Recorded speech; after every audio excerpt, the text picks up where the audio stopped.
Buenas tardes.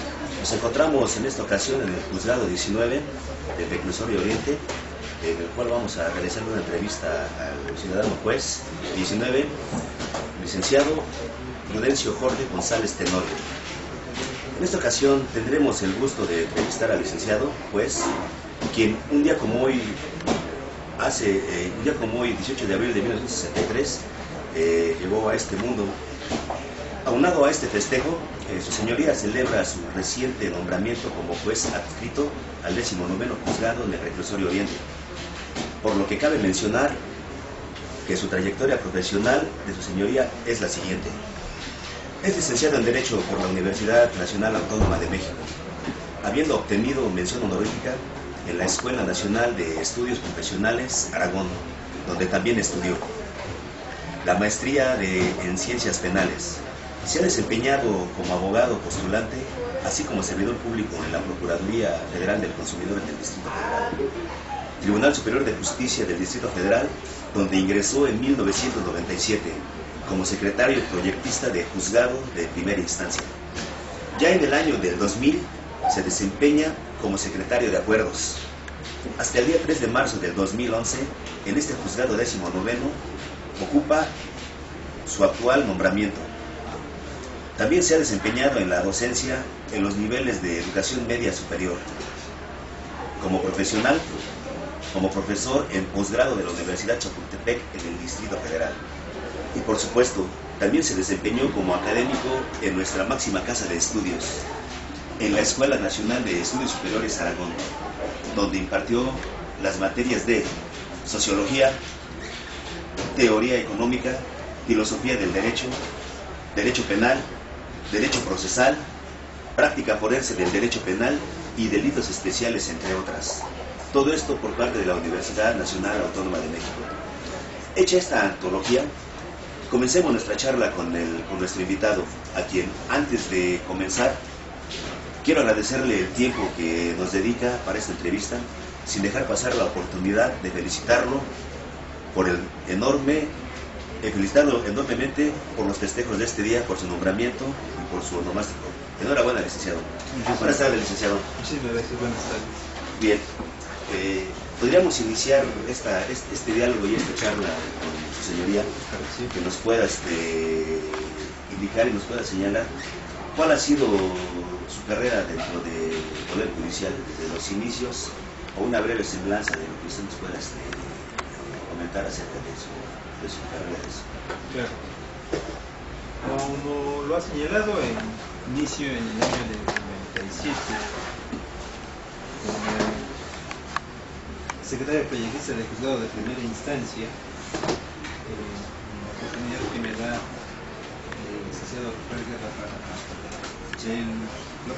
el licenciado Rafael Guerra para trabajar a su lado, y evidentemente es para mí una experiencia novedosa estar del lado de parte de la justicia, y eso provocó en mí la inquietud para hacerlo de manera más profesional, razón por la cual de manera paralela estudio la maestría en Ciencias Penales, y eso fue de alguna manera enriqueciendo el campo de experiencia de su servidor, aunado a que en el momento en el que esto va ocurriendo, se empiezan a presentar algunos asuntos que empiezan a llamar la atención del público, hasta que llega finalmente un asunto, como se le dice ahora, de alto impacto, que es el llamado homicidio del señor Paco Stanley, en donde tengo la oportunidad de trabajar más de cerca una investigación procesal de manera directa, participando desde luego con los demás compañeros del juzgado en el trámite de la causa, desde luego desde una posición diversa de llevar directamente el proceso, pero eso nos evidentemente fue preparando la experiencia para poder en un momento determinado ingresar a llevar un proceso de manera en forma más decidida, cuando en el año 2000 soy nombrado secretario de Acuerdos. y eso es lo que también fue, digamos, complementando la experiencia para verlo en los dos aspectos. Como proyectista, el control de lo jurídico, evidentemente se advierte el proceso, pero se va uno a las cuestiones puramente jurídicas, si se quedó o no. Perdón, ¿qué cargo tiene usted en el caso Stanley? Secretario proyectista, pero evidentemente el cúmulo de trabajo que en esa ocasión se generó para resolver el asunto implicó que no solamente estuvieran los secretarios de acuerdo que de inicio debieran ser los que prepararan los proyectos, sino se convocó un equipo que en aquel entonces, bajo el mando del licenciado Rafael Guerra, participamos en la integración del expediente, desde luego, ¿no? Él era el titular del juzgado 19 en ese del juzgado 55 penal, del juzgado 55 penal. Eso es. ¿Sí?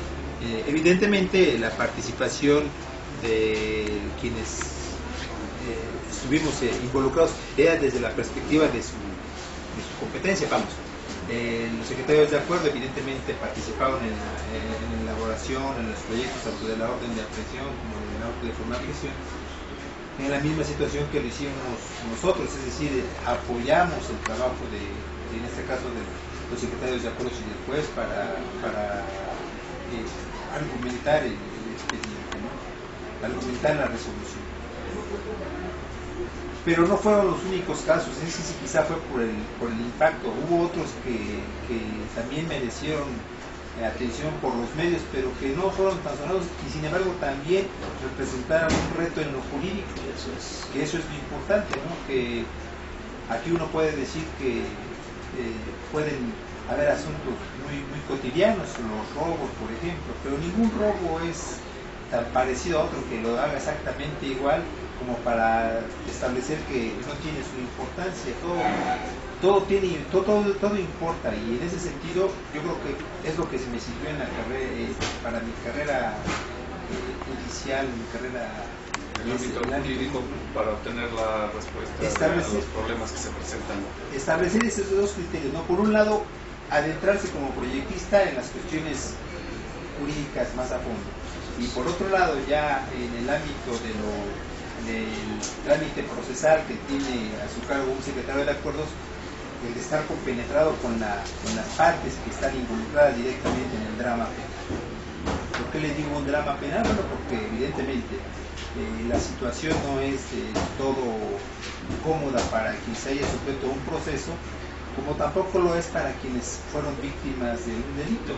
Y en ese sentido, el drama penal es en función de preservar los derechos del inculpado, que no obstante su conducta los tiene y deben ser preservados, así como los de la víctima, que además de haber resentido un menoscabo en su interés jurídico, interés muy personal, pues también en ocasiones tiene que soportar el trato, o más que el trato, el tener que llevar un proceso penal que a lo mejor puede eventualmente hasta resultarle incómodo en función de estarle reiterando o recordando cada vez justamente el motivo que lo lleva a este proceso, como una parte, algunos dicen tangencial, otras veces otros ya están empezando a dar más importancia que el suyo la tiene, como es el ser víctima de un delito. Otra pregunta, cuando usted era académico, ¿pensaba algún día ocupar este cargo? Ya los alumnos que se crecen en la idea, o más bien crecen en la idea de que la escuela es una cosa y la práctica es otra.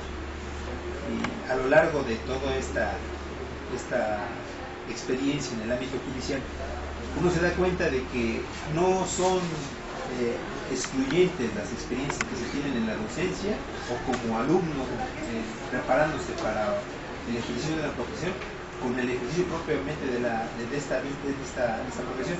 Lo que pasa es que muchas de las veces asimilamos de manera negativa la cuestión del estudio.